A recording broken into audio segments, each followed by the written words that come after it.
I have been arguing for a number of years that on the left, the motto should be anyone who works hard in America should be able to achieve a stable middle-class living, period. Welcome to the Commonwealth Club. I'm George Hammond, Chair of the Humanities Forum, which helped organize tonight's event. And we have a great speaker here today, Joan Williams. She is the author of Outclassed, How the Left Lost the Working Class. Even more important, and how to win them back. And she will be interviewed. She's a professor at UC Law, San Francisco. And she'll be interviewed by Pat Thurston, who's a well-known radio personality here in San Francisco on both KGO and other radio stations. And that's really all I have to say. Come on stage. Well, thank you, George. I am absolutely delighted to be here. And the more I talk to her, the more delighted I am with Joan. This is Joan Williams. And we are going to discuss her new book, Outclassed. And the subtitle is How the Left Lost the Working Class and How to Win Them Back. Is it even possible? She didn't write that part. I just added that in. So I am so happy to talk with you, Joan. You know, every page of your book is worthy of a discussion, but we just don't have enough time for that. So we're going to talk about what we can. We may go off script, and I am kind of excited about that. But I do want to start with this. So you have posited that working class American voters and that working class American voters have left the Democratic Party. They've moved away from the left. And you've got an explanation of why that happened and a means by which we can get them back. It's right in the title of your book. It's about class, a class divide that the GOP has been able to effectively manipulate for their purposes. First of all, is the class divide more critical than the race divide, more critical than religious divisions, even more critical than political divisions? No, it's not. For the last 10 years, the other thing I've been doing other than writing about politics is doing DEI work. And DEI work, class is sometimes important, race is always important, gender is always important, if you're looking at how people fare in professional jobs. In politics, race is always important, but what's driving the success of the far right, both in Europe and the United States, are social class divisions. Trump won 2/3 of counties where non-college voters predominate. And if you look at what's happened in, say, from 2012, there's been a bleed of non-college voters away from Democrats. A very, very big bleed. Now, is racism important? Totally. Racism is almost always important. But if you understand the numbers, regression analysis shows you that if you are racist, you are very likely going to vote for Trump. But that's not why he wins, because that's not enough voters. That vote share is not big enough, said a 2023 article. Trump wins because he also wins a much larger group of voters with moderate racial attitudes. That's the group that Democrats should be focused on. And so after 2016, people started to talk about class because it was the non-college vote that Democrats didn't get a large enough share of that allowed Trump to win in 2016. But then about 2018, there came to be a consensus that this was all about racism. After 2024, it was harder to argue that because there were large shifts away from Democrats of non-college people of color.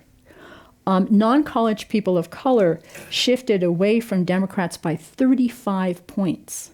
Is that men and women, or only men? That's aggregate. No, okay. That's aggregate. So among men, it was bigger since 2012. And among young non-college people, among young people of color, the shift away from Democrats was even larger. It was over 40 points. So racism is always important. It's playing an important role, but class is also an extremely important driver in American politics and politics in Europe, because this same class divide that's fueling the far right in the United States is fueling the far right abroad. So your definition of class, it's not simply economic. It's also cultural, and it does include college degrees. Why? What is it about, do I want to say being better educated? That Probably not. But what causes that resentment? Is it because people with college degrees tend to fare better, or is it that they tend to develop an attitude toward people without college degrees? There's a lot of strains in what you just said. One is what causes the resentment. So let me focus on that first. Okay. What causes the resentment is really, really simple.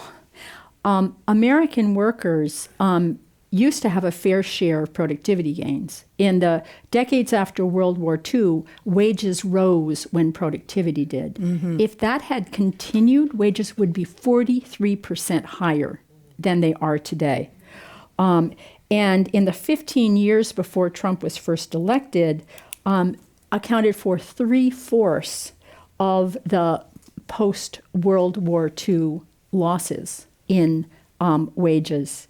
And in that same period, nearly all of the net job growth was in gig work or short-term work.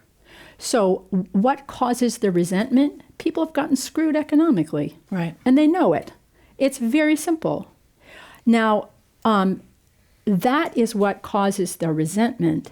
What the far right has learned to do is to take that economic anger and sculpt it into anger, channeling it away from economic elites onto cultural elites and political elites.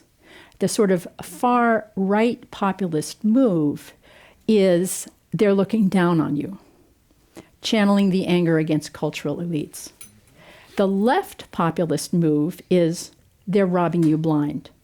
So the first message in terms of how to win back non-college voters is they feel like they've been robbed blind for a really simple reason. They've been robbed blind. Right. And they know it. So unless we focus on economic issues front and center in a very particular way, which we can talk about, really nothing else we do matters. But that's not all that matters, because to come back to the second part of your question, class is not only expressed economically. Blue-collar values are shaped around blue-collar lives. And class is expressed not just through economics, but also through cultural dispositions and cultural differences. And the specific classes that are important, both in Europe and the United States, is a very specific class conflict between what Theda Skocpol calls the missing middle, which I define as the middle 50% of American households by household income. Median income around $75,000, and the top 20%. Where the median income is like $244,000 around. So it's this, what political scientists tell us is that it's these middle status voters, which I'm going to be calling the missing middle because we so often forget about them, the middle status voters in routine jobs who either they have been screwed or they're just waiting for the other shoe to drop. Mm-hmm. It's precarity that drives Trump voting, not poverty. It's precarity of the fragile and failing middle class. But if you take that concept, and if you look at historically what the GOP's relationship to the working class has been, they have not been supportive. They're the ones who have been the most supportive of the bosses. And through my lifetime, and I grant you I'm old, but through my lifetime... I'm old too. We're old and we're proud. Democrats were associated with labor, and it was the Republican Party that was associated with corporatism, with the bosses, management, with management, with the wealthiest, with the wealthy elite. Yeah. And so what then? I understand that they were left out. What, though, makes them think that the Republican Party has done a shift and that they're going to start instituting policies that are going to be better for them? Well, I think that the disillusionment of this group of middle status voters is that they don't think Democrats have delivered for them, and they don't think Republicans have delivered for them. For a really simple reason, they've gotten screwed. Nobody delivered for them, period. Now, are Republicans going to swoop down and in fact address inflation, higher prices, and give them solid middle-class jobs? No. It has taken us 100 days to come to that fascinating conclusion. No. But what people like, and this is people like Rupert Murdoch and Steve Bannon, understood was that, number one, the interests of what Thomas Piketty calls the merchant right, what we often on the left call the 1%, the merchant right understood that it had to form a coalition because country club Republicans weren't enough people. And since class is expressed culturally, they decided, well, we will give them the cultural issues so long as we get our tax cuts. Sound familiar? And they understood that they had to build a bridge between their goals and priorities, tax cuts, and the goals and priorities and the style of the working class. You know what? Progressives have to do the same thing. Progressives, we often feel like, but we mean so well. And we really care about these people, and these other people don't care about them. But we often speak in ways and embed priorities that are very upper middle class. I hate to say it. There's this pattern difference between the top 20%. I always refer to them as us. I don't know if it's us, certainly me. We focus, our central value is self-development, the kind that you need to function, as a law professor. You need to be at the top of your game. So self-development is very important. We develop our kids' talents, every little micro-talent, very early, immediately, because we need them to be at the top of their game, right? So self-development is the central logic. And in kind of the scrum for social honor, which is so important in politics, our move is that we're members of a sophisticated, globalized elite. You notice how we're focusing on the high status category we belong in. We're the elite. And we display that by displaying our sophistication, the fact that we're global, we're not parochial. So that's our move in the scrum for social honor. And we also have a very particular style. We seek to be articulate. We seek to be precise. We seek to kind of be, I always think of this as Rachel Maddow style. I'm a smart person talking to you, a smart person. I'm talking in the way that a smart person talks to a smart person, so we're both smart. And that's the coin of the realm. This is really, really different from blue-collar lives. And I use blue-collar, but I really mean people in routine jobs, blue-collar jobs, routine white-collar jobs, the insurance adjuster, pink-collar jobs. The central logic of their life is not self-development, it's self-discipline, the kind that gets you up every day to work on time without an attitude to their jobs. And that's how they raise their kids, very focused on self-discipline. And they highly value the institutions that anchor self-discipline, religion, the military, traditional family values. Non-college grads in this country are much more religious than college grads are. Non-college grads in this country endorse traditional gender roles much more than educated people do. And it makes sense because if you think about it, if you are in this blue-collar environment, you can't live up to class ideals, but you can live up to gender ideals. You can be a real man. And that's why there's more gender traditionalism in this missing middle segment. And their move in the Scrum for Social Honor, they do exactly what we do.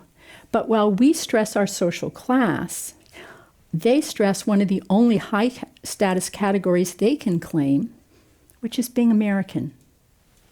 That's one of the only high status only one of the high status categories they can claim. And so they're much more patriotic. This is all polling data. They're much more patriotic than the likes of me. They think they're much more proud of being American. Being American is much more central to their identities. Because in the Scrum for Social Honor, that's their move for social honor.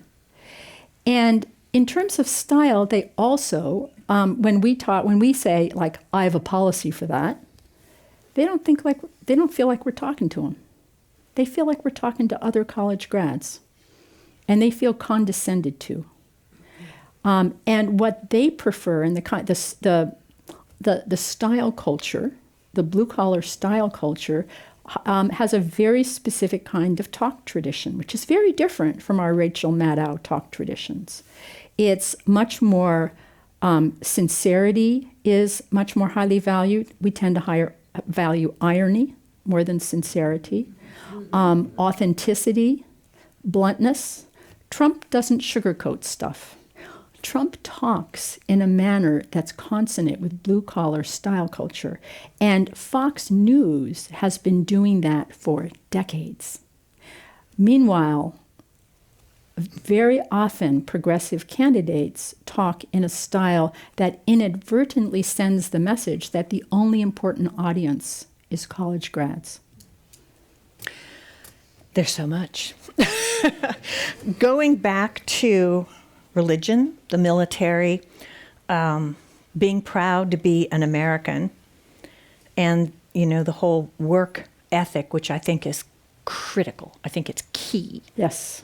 When you look at those things, and then you look at who they have embraced as their leader, one wonders how they can possibly rationalize that this is a person, and the people who are worshiping him are people who actually believe in the religiosity that they espouse.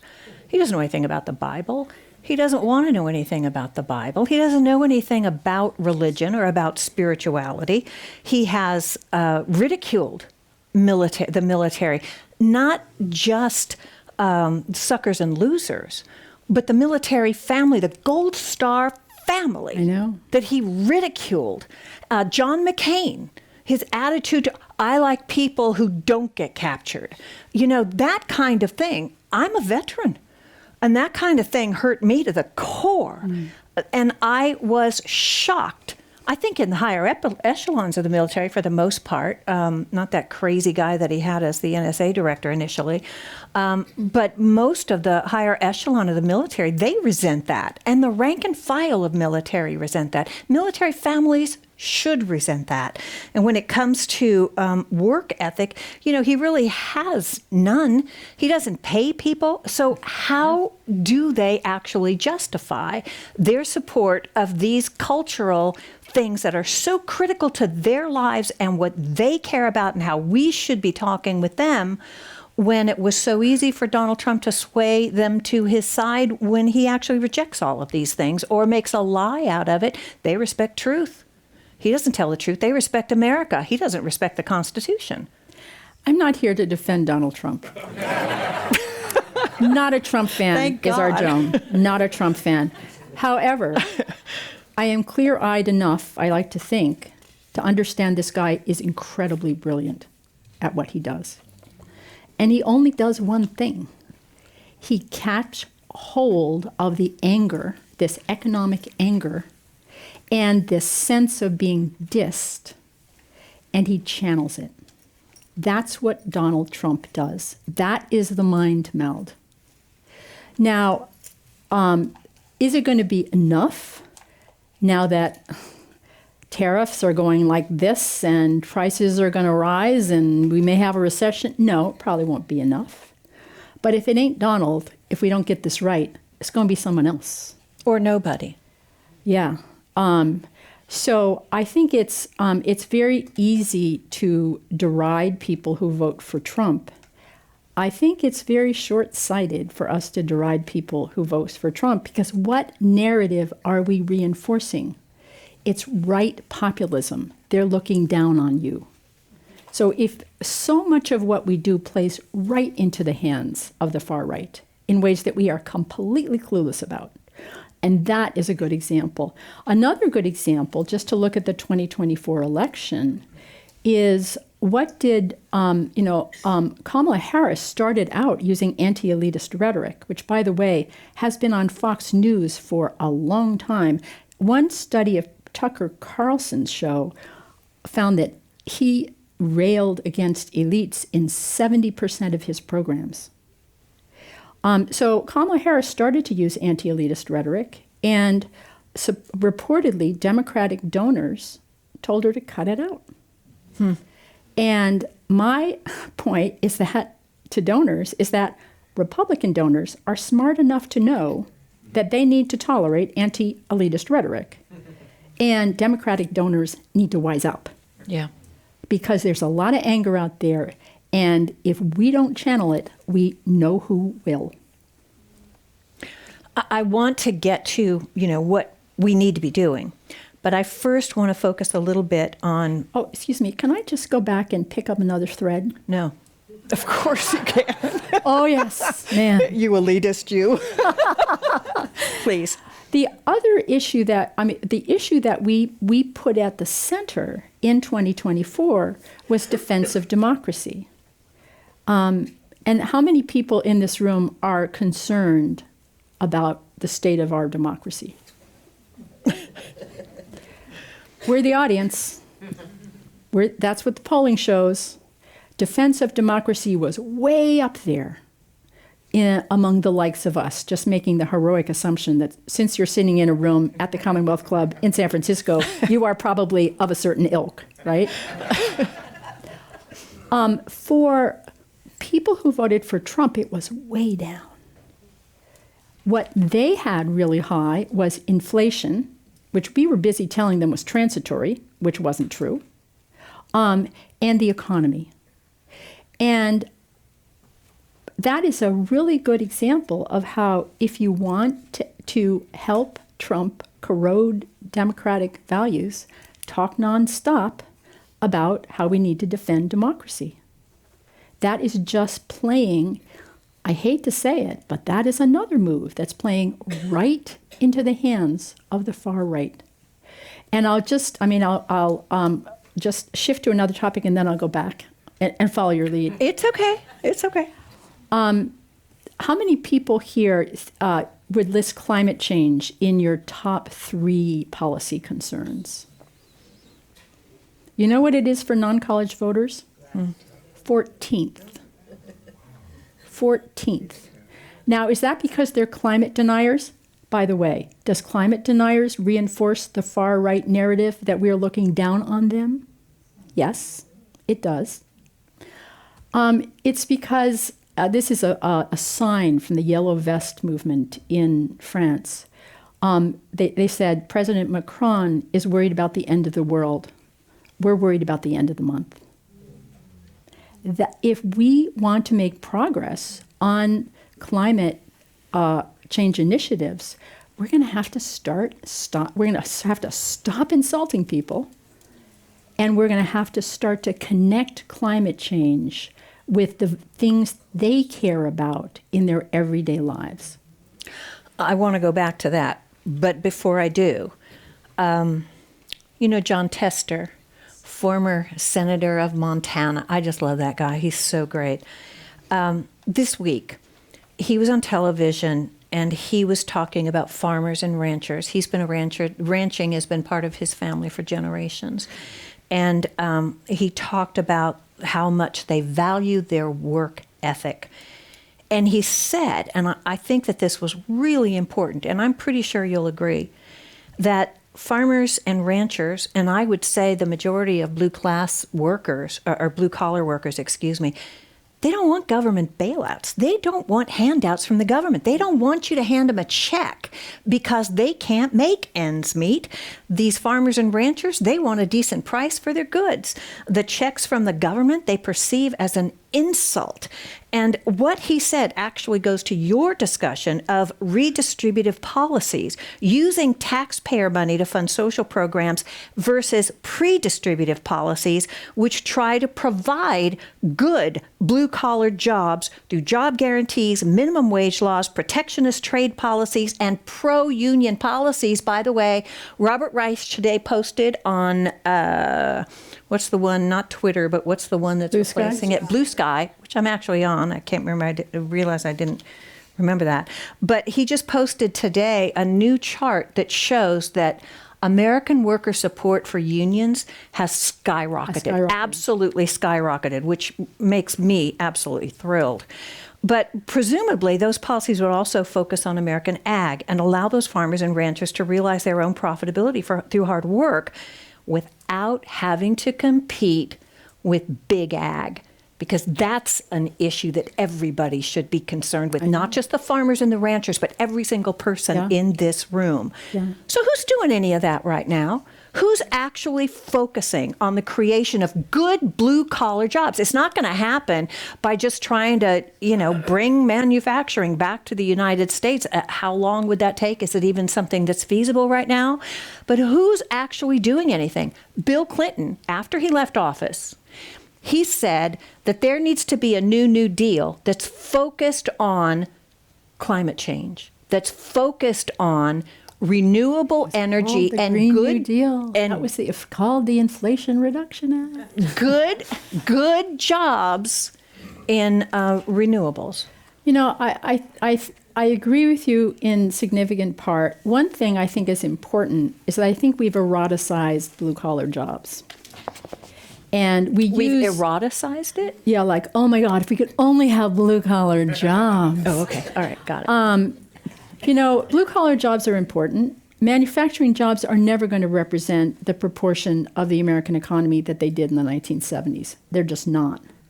And what is important is that wages are 43% lower than they should be. Right. Whether you're in a pink-collar job, whether you're in a routine white-collar job, whether you're in a blue-collar job. And so I think that we have to realize that blue-collar jobs are important, but they're not everything. But the kind of the deep structure, the grammar of American politics, which people too rarely understand, goes back to this redistribution, pre-distribution. Because a lot of people say we should put economics at the center, and we've hardly talked about how to build bridges with respect to cultural issues, which I would really like to do. But it matters how we put economics at the center. Very often when I say to Democrats we should put economics at the center, they go, raising the minimum wage, and like paid leave, and like the child tax credit.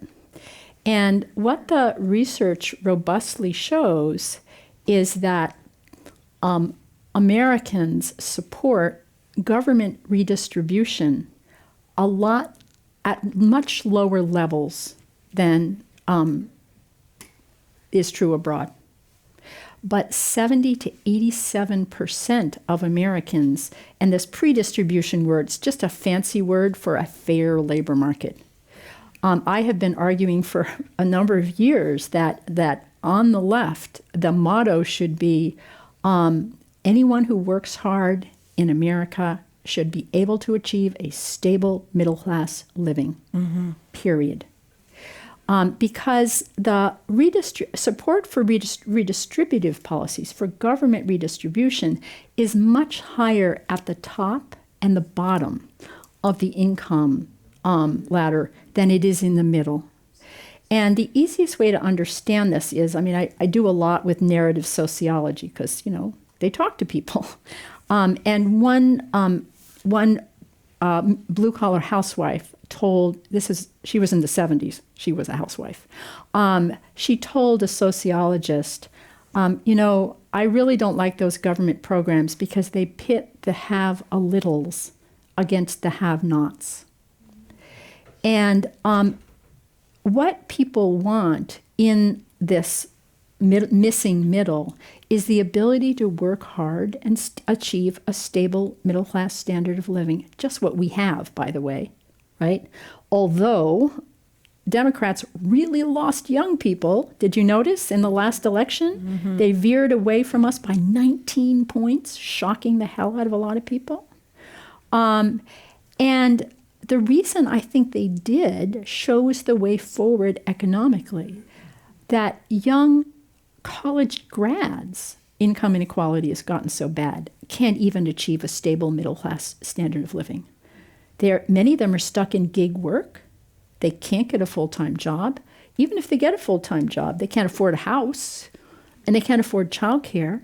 They are getting screwed economically too. That's the economic coalition. Hard work should pay off in America. Now, we all know that this what I call hard work worship, does it veer off into racism? Yeah, sometimes it does. Sometimes it does. There is a strong strain in American culture that says it's only those people of color, and especially black people, they don't work hard. That's the racist element of hard work worship. But if you read, for example, Hillbilly Elegy, you'll see J.D. With his nose up in the air, judging his white neighbors too, as not as hard-living people who don't know the value of hard work. That's not racism. That's hard work worship. And so we can understand that sometimes hard work worship is used in the service of racism without using it that way. This is a central political language in the United States, and we need to be using it effectively. I soon am going to start asking some of these questions. You guys have terrific questions, I want to tell you. But I want to get you on a path right now because we've talked a lot, not enough. Everybody has to read this book. I mean, seriously, I have had so many notes in here. Every single page is illuminating, and every single page is something we all need to think about and to take action on with ourselves if it's appropriate. But we've talked about some of the issues. Let's talk about how to win this group of people back. Yes, let's talk about gay marriage. I actually was going to say that. Let's talk about marriage equality. Yeah. Marriage equality is really the model. And this brings in the cultural piece. Because the kind of configuration of the debate now is that they're kind of the old-timey class guys who just say, this is all about economics, this is all about economics. Joan, you finally realized this is all about economics. Why have you been working on race and gender for 40 years? Because it's not all about economics. And then there is the sort of liberal patriot group that say that we should follow the lead of the working class on cultural issues with their traditionalist values, to which I respond like, that ain't gonna happen. That ain't going to happen. My group we ain't going to do that. If you want trying to build a coalition, you just lost us. So that's not going to work. So what is the answer on cultural issues if neither one of those is the answer? And I was talking to my wonderful colleague at UC Law, Matt Coles, who was one of the architects of the marriage equality strategy. And he said, back there in the late 90s, the leaders of the movement, they were not focused on marriage. They were focused on making life safe for a broad range of sexualities. They were focused on recognition and honor for a broad kinds of organization of intimacy. They were focused on legal protections for a broad range of relationships. And they thought marriage was kind of a outdated institution, patriarchal, and done for. And Matt said that, but after he and others won domestic partnerships, he went to the Alameda County Courthouse. The county clerk had invited him there. She said, now we got to throw a party. He said, not me, I'm a lawyer. My work is done. And he said, first he wasn't going to go. He said, this is performative, like, I'm not going to do this. But then he went. And what he saw is that she had set up tables with heart balloons, and she organized a grand procession down the grand staircase. And I'm going to quote Matt. He said, the people coming down the stairs, they weren't doctors or lawyers. They were ordinary, average people. And he said, I get it now. It's the prom and the wedding and everything rolled into one. They can go home and say, yeah, Mom, I got married. In other words, these were ordinary, missing middle people who wanted to participate in one institution that gives social dignity, especially in that arena where intellectual achievement is not really on offer. It's participation in gender traditions. And he said, that's what our people wanted. That's why we focused on marriage. And, most of the Democratic donor money, God bless it, nowadays is like, we had to change messaging. And, the gay marriage movement, they did change messaging. They stopped focusing on legal rights and the kind of language that reaches liberals, and they started focusing on commitment and the kind of language that brings conservatives. Why? Because they needed conservatives. They needed the persuadables. But the only reason they could change messaging is that they changed priorities. Now, they didn't, a la liberal patriot, go like, oh, the American public doesn't believe in rights for LGBTQ, so I guess we're just going to follow them there. When they started out, only 24% of Americans supported gay marriage. They didn't tamely accept that. They didn't turn back from their fundamental goal, which was giving dignity and acceptance to gay people. But what they did is understood how to take that goal and build a coalition with people who had a very different set of beliefs than they. And they connected our goal with their beliefs and spoke in a language that tapped their moral intuitions. And, as someone who's been a social justice warrior for pretty much 40 years and a pain in the butt for almost all of them, telling us that we should stop being a pain in the butt, like, that ain't going to happen. Mm-mm. But telling us we should smarten up and listen to other people who are fundamentally different than we are, that's what we got to do if we want to win. Let's talk about black men.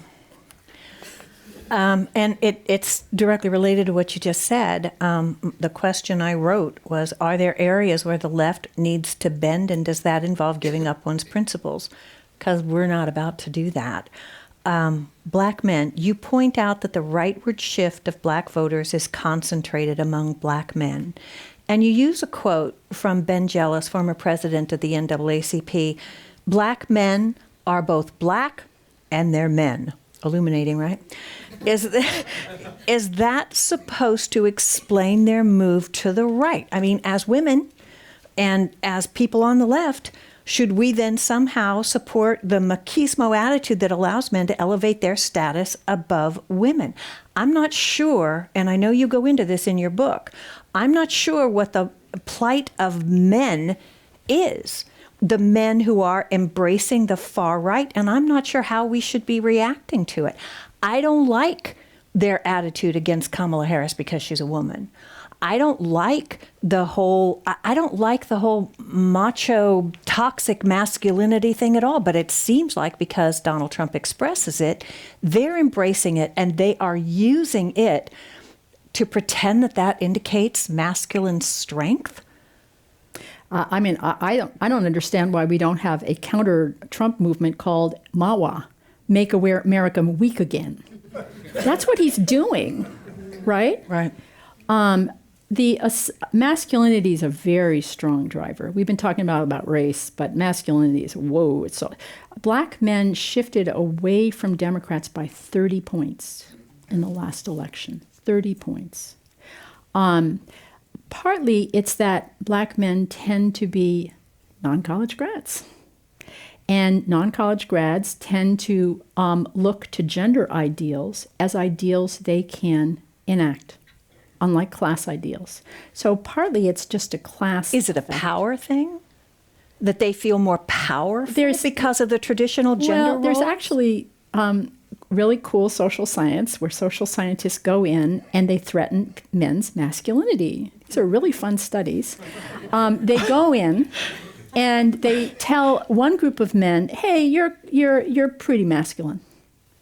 They tell another group of men, "Hey, you're kind of right on the line between masculine and feminine," all in a totally calm tone of voice.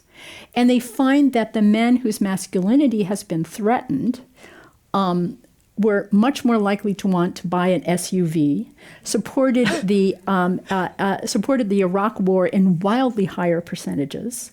Men whose masculinity is threatened double down on masculinity. Why? Masculinity is a cherished identity for most men. I know that's not welcome language to a lot of feminists, me too, but it's a fact of life. It's a cherished identity for most men. About 70% of men say that they feel they are treated better if they behave in masculine ways. But what does that mean, Joan? What is it to behave in a masculine way? I bet every direct, single man in this room assertive, is masculine.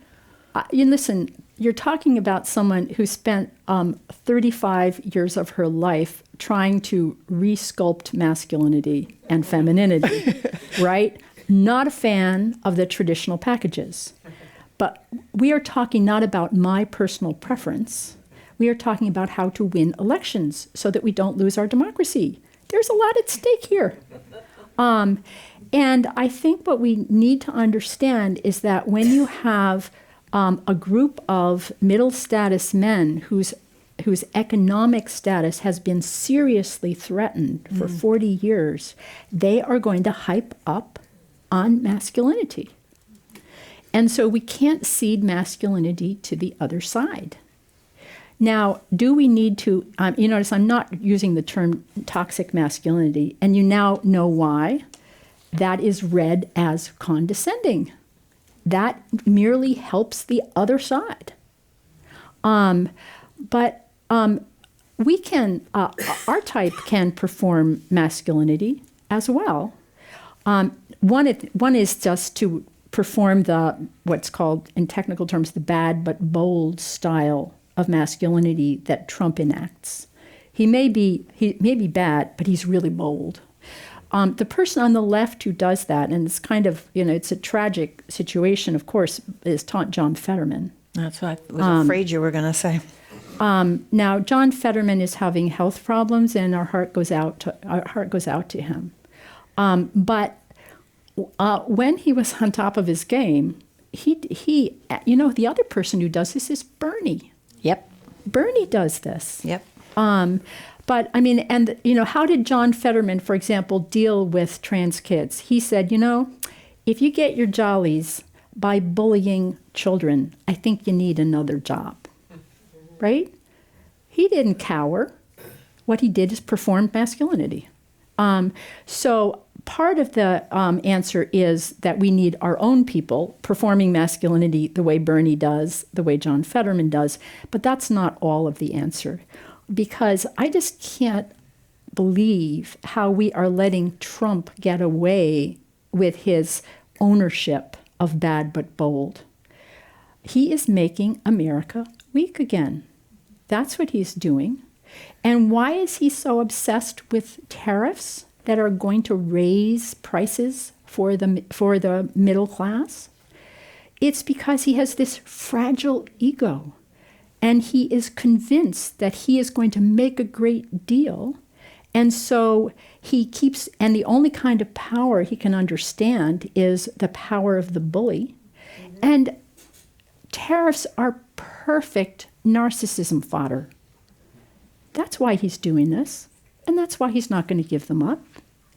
That is not being a grown-up man. Why aren't we calling him out on that? The guy is fragile. The guy is erratic. Grow up. So I do think that, again, the donors are very focused on, well, we need our own bros. And, I say as a feminist, we need our own bros. And there is a lot of money going now into developing a social media presence and influencers on the left. And I think that's only part of the answer, but I think it's money well spent. But I also think about 18th and 19th century political cartoons and the kind of cartoons they would be writing about Trump. Why are we doing this? All right, I'm going to go broach another issue, and then I'm going to get to some of these because these are really good questions. It has to do with academia. So we're talking about people with degrees versus people who don't have degrees. I'm from a blue-collar family, and my parents wanted their 8 children to have better opportunities than they had. They wanted their children to be able to go to college. And I think most people in the middle class want their children to do better than what they have done in their lives. So they don't necessarily hate the idea of college. I think a lot of them want their children to have the opportunity to go to college because of what college could afford them in their lives. Academia is, well, first of all, it's really expensive. My daughter's sitting here. She just graduated from Cal. She's a triplet. I just paid off the student loans. It was $280,000. And she was happy to do so, by the way. I was. I'm delighted. And because it's for you. You're very welcome. But who can afford that? And that's one of the reasons, one of the things that Bernie has said that's really appealed to the people in the middle is college should be free. What are we doing? Making college so difficult. And now academia in its entirety is under attack. Look at what's going on with Harvard. Yale just told their students. I never thought they'd make me love Harvard. She went to Yale. Oh, you went to Harvard. I went to Harvard. Yeah, she did both. But Yale, too, just told their students not to criticize Trump because they're concerned about their students and any retribution that may come their way. So with this resentment, degreed, not degreed, isn't one of the ways to breach that to make college something that everybody can do if they choose? That's what they want to do. Right now, it really kind of is only for the elites, or you have to put yourself or your children into massive debt. The problem with college debt is there are a lot of people who didn't go to college because they couldn't afford it, because it was too expensive. They don't really want to pay for the people who did go to college and now can't pay for it. I'm not talking about what is ideal. I'm talking about how this initiative is accepted in the middle. The way it exists today. And it is not, it is not a clear-cut thing in the middle. The other thing I think we have to come to terms with, and I think this is very shocking for my crowd, is I think the college for all ideal is part of what got us into this problem. Explain that. The college for all ideal, first of all, it was like communism, the best idea we never tried. Because, as we speak, 2/3 of Americans lack college degrees. So the college for all ideal, we never really tried it. And now it's become completely unaffordable. And also the college for all ideal turned into, and we haven't talked about neoliberalism, but basically the short story is that neoliberalism gutted the middle class in the way we've been talking about. And neoliberalism also shaped the culture of the elite in the ways that are distorting public policy. But the meritocracy started out as a very idealistic way to surmount class privilege. I mean, I come from a long line of Yaleys. My grandfather famously got gentleman's C's at Yale. Meritocracy came in, and gentlemen's C's are not a thing that get you into Yale. But what happened is that under the pressure of neoliberalism, the meritocracy ideal shifted from we should allow and value people who are the best at whatever they do, whether it's be an electrician or be an insurance claim adjuster or be a nurse's aide, and started to be a hierarchy of value where only knowledge work was valued. This is why we have a shortage of like plumbers that is actually hurting construction and making our housing crisis worse. Because the sense that you were only valuable if you go to college was one of the ways that the college ideal was interpreted.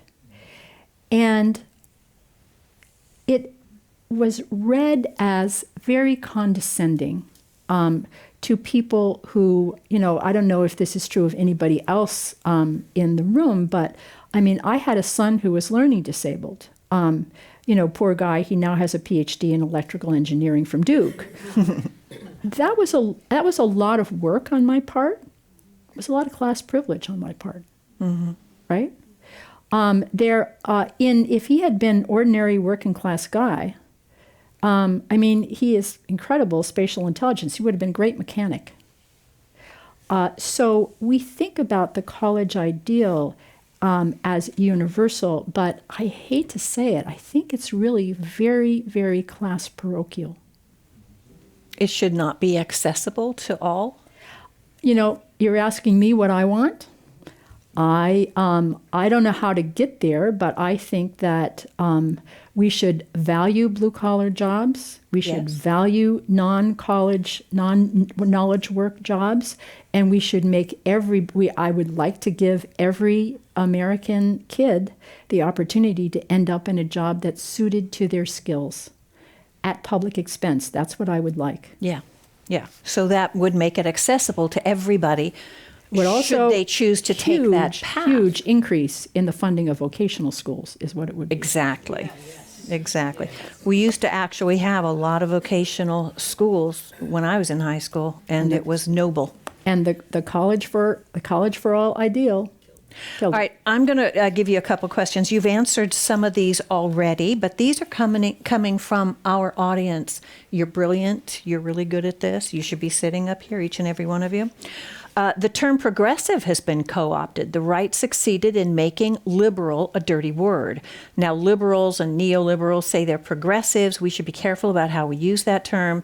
Aren't Bernie Sanders and AOC and other progressives speaking to working class people in the ways you are suggesting? Now, Bernie, of course, isn't a Democrat. He's an independent.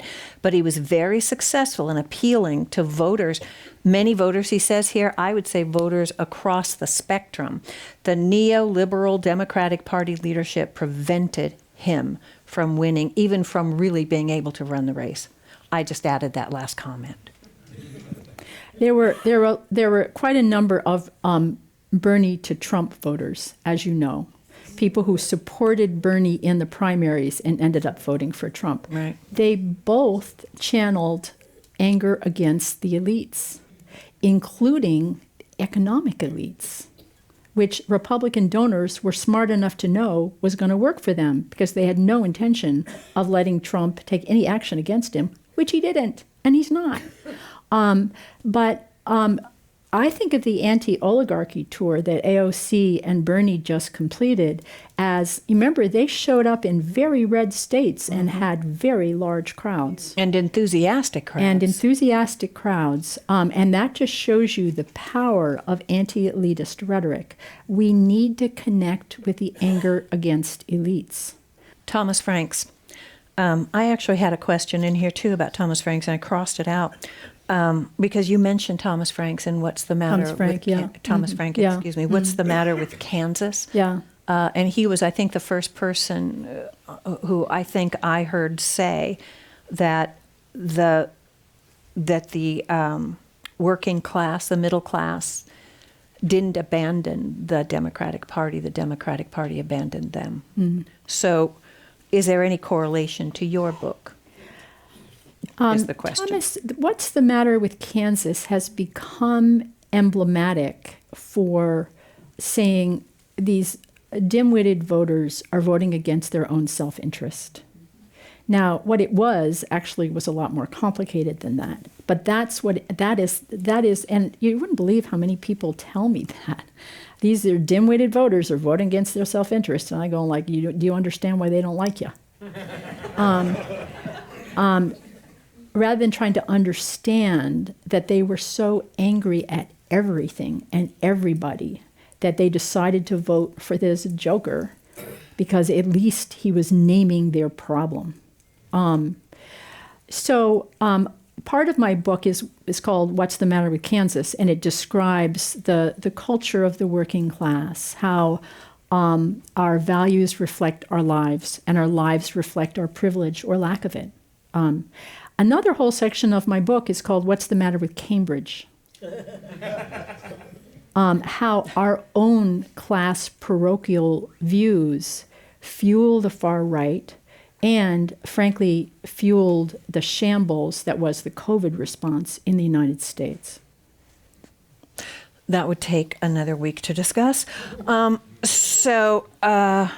think this is a great question because we can say this. It's not that easy. How should we, members of the audience and me, help others and ourselves listen to the middle you mention? It's hard sometimes to listen to them because there's a visceral reaction sometimes because they often say things that just aren't true. They misunderstand things, and, so I shouldn't be correcting them. I mean, it's difficult. It's difficult to listen. Well, first of all, it depends on who we're going to listen to. There are some people who have gone down a conspiracy rabbit hole and life is too short. There are some people who are openly racist and white supremacists and life is too short. So you've got to figure out, first of all, who we should be listening to. At the risk of being commercial, I think a good first step is to read my book. It really is good. And it will describe to you how blue-collar lives have dignity and how blue-collar values make sense in the context of blue-collar lives. And equally important, how the truths that seem so self-evident to me and to, I suspect, many of us, reflect a very specific class parochial reality. And one that is not plain plate glass to people who don't share our class status. And I think that's a good first step towards beginning to understand how to connect, not with the white supremacists, not with the people who have really gone batty, but with solid, decent people who are just as smart as you or me, didn't have the privilege that we have, and sincerely want what most elites still have, which is the ability to work hard and achieve a solid middle-class standard of living by their definition. You talk about that anger, and I know there's a quote in your book where by a person, I'm presuming he's a Trump voter, who says, "We voted with our middle finger." Isn't that amazing? That explains about 80% of what you need to know about Trump. This question, don't you think the reduced role of the labor movement plays a big part in the left's loss of the working class? I mean, you know that we're losing labor, union member voters, right, left, and center, right? Right. That said, there is historic high support for the labor movement right now. And of course, the waning of labor is a lot of what led to the corrosion of job quality for middle-class voters. Absolutely. On the other hand, what is it? The private labor force now is like 5% and change organized. We can't wait for the labor movement's resurgence. We just aren't on that kind of timeline right now. That said, there's any democratic platform has to put organized labor close to the center, because that's one of the shortest paths to ensuring job quality, ensuring that you have a full-time job rather than a fissured gig work, part-time job, ensuring that if you're working, you are getting benefits, ensuring that you're treated with dignity on the job. Yeah, just an old-time labor girl. Yeah. Hear, hear. Democrats criticized the 1% and how the rich take from the working class. Is that a poor message? You know, that was the college grads, when they tend, we're also angry at the elite, right? Yeah. But we think of the elite as the 1%. Yes. Middle status voters, when they think of the elite, they think of us, they think of the 20%. So it's really a fight between, first of all, we're not even using anti-elitist rhetoric. I mean, just, like, take a loaded gun and hand it to your opponent. That is not smart. But also, we have to realize that from the point of view of the top 20%, people always are much more comparing themselves to those above than those below. And so when we think of the elite and we think, oh, I'm not elite, I'm just middle class, I just earn $125,000 a year, I really urge you to all go, please, and take a quiz that I and my team have invented. It's called the Class Bubble Quiz. It's at www.classbubblequiz.com. It will show you whether you are economically in the elite and whether you are culturally in the elite. And I would love to hear your answers. I'm split. I took it. That's because you grew up blue collar. I did, and I still have a lot of those values.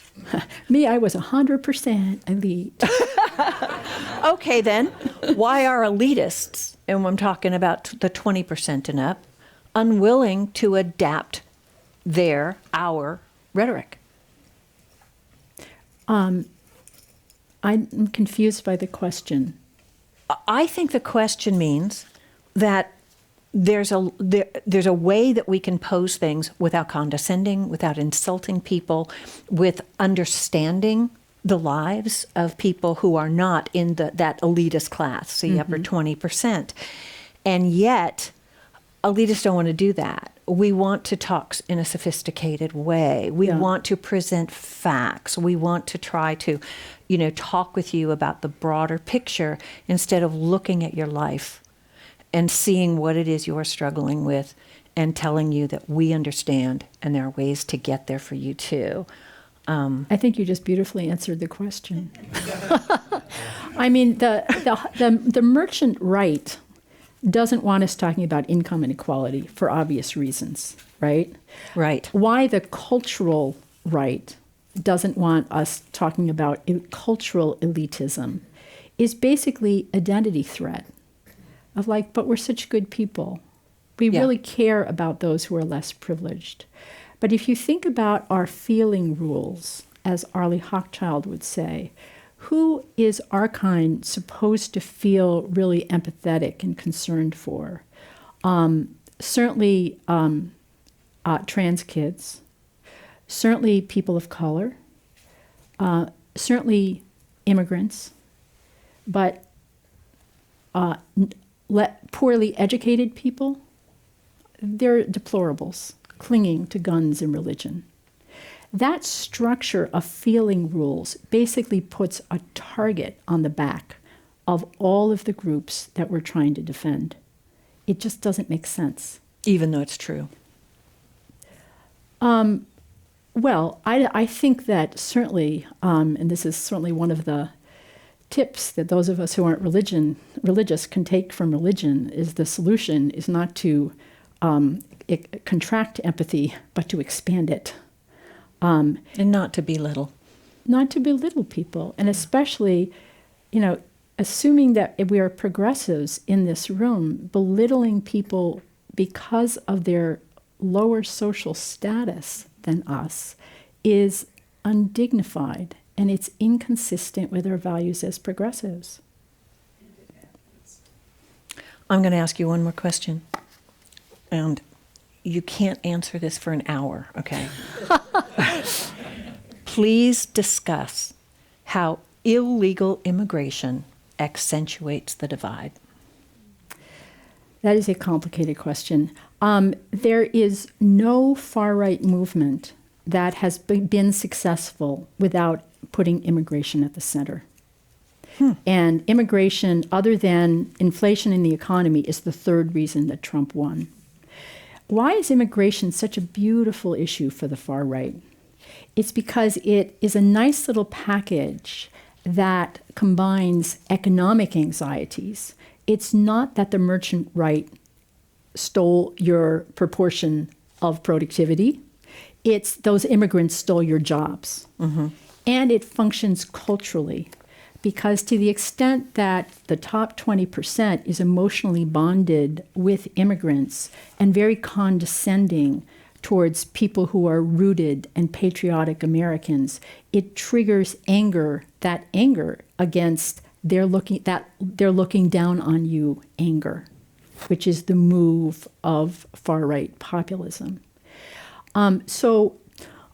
The other thing about immigration that is so beautiful from the point of view of the far right is this stable, settled middle class, or at least they aspire to be stable, settled middle class. They are rule followers. This is often called the authoritarian personality. Why are they rule followers? Because they and their families will end up on the street if they don't follow rules. We celebrate the disruptors, and they found unicorn companies. But if you're in a pink-collar job and you do not follow the rules, you are very soon on the streets of San Francisco, and so is your family. And so disorder at the border and breaking rules just fuels anger and frustration at immigrants. On the other hand, what is the initial of the person who killed the deal that would have created order at the border? Oh, gee, I think it begins with a T. Yeah. That was very, very, very, very frustrating. Okay, I lied. One more. It comes to, you've talked a lot about the anger and how much of that anger is justified, and we can all relate to that. The thing that is really tough to grapple with is the hatred, because there has to be cruelty and hatred in the policies that are being embraced by the people who support that orange guy in the Oval Office. And, these are policies sending people to a prison in El Salvador that is famous for its torture and its brutality. So now we're disappearing people. It's disappearing people. It is hatred. And trying to foment people's hatred against Democrats, against Democratic lawmakers, against law enforcement on January 6th, and against immigrants, particularly those who are fleeing desperate lives and who are risking their lives to cross our border illegally to try to find some sort of nirvana in the United States of America. It's a hatred that wells up in people. How do you combat the hatred? I just notice your tone of voice, and you notice how she's enacting a certain set of feeling rules, right? Those feeling rules, I feel them too, but they are disserving us. They are actually helping the far right, especially when they are focusing our attention on defense of democracy, which is read by the fragile and failing middle class as a defense of the institutions that have failed them. When we focus empathy on immigrants and we heap scorn on Trump voters. So I think those feeling rules, they aren't working for us. The other thing I say, and not to go all countercultural on you, I'm just guessing, this is not a highly religious room, is, one of the things that world religions teach us is the most powerful weapon to counter hate is love and empathy and understanding and treating your neighbor as you would wish to treat yourself. And understanding what it looks like to walk in someone's shoes. And as unfashionable as that is a way to end in San Francisco, I think that's an apt way to end.